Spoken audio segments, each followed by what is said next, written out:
అగ్రరాజ్యం అమెరికాలో ముఖ్యమంత్రి రేవంత్ రెడ్డి అధికారుల పర్యటన కొనసాగుతోంది. తెలంగాణకు పెట్టుబడులు తేవడమే లక్ష్యంగా విస్తృతంగా పర్యటిస్తున్నారు.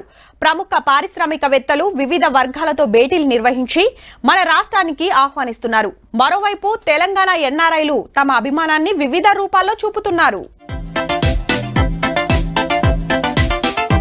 అద్దిరిందిలే బొమ్మ ఏడనుకుంటుండ్రు. న్యూయార్క్ టైమ్ స్క్వేర్ కాడ సీఎం రేవంత్ రెడ్డి సార్ మీద గిట్ల అభిమానం చూపించిండ్రు ఫ్యాన్స్. ఈడో ముచ్చట చెప్పుకోవాలి, మన హైదరాబాద్ హైటెక్ సిటీలో సుధా టీ స్క్వేర్ కట్టియబోతుంది గవర్నమెంట్. సేమ్ ఇట్లనే డిజిటల్ బోర్డులు ఉంటాయి, అందులో అడ్వర్టైజ్మెంట్లు ఇస్తారన్నట్టు. ఇక చుట్టూ బిజినెస్ లు మస్తు డెవలప్ అవుతాయి. ఈ ముచ్చట ఇట్లుంటే ఐటీకి పేరు అయిన కాగ్నిజెంట్ కంపెనీ హైదరాబాద్ లో ఇంకో బ్రాంచ్ తెరుస్తుంది. 15,000 మందికి జాబులు వస్తాయట. గవర్నమెంట్ తో అగ్రిమెంట్ సుధా చేసుకున్నది. అట్లనే వాల్ష్ కర్రా హోల్డింగ్స్ కంపెనీ 839 కోట్ల పెట్టుబడి పెడుతుందట.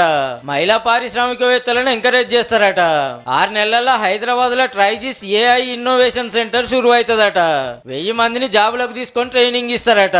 ఈ అగ్రిమెంట్ కూడా అయింది. ఇంకో 3-4 రోజులు అమెరికాలోనే ఉంటారు మనోళ్ళు. అటెనక దక్షిణ కొరియా పోతారు ఇదే పని మీద.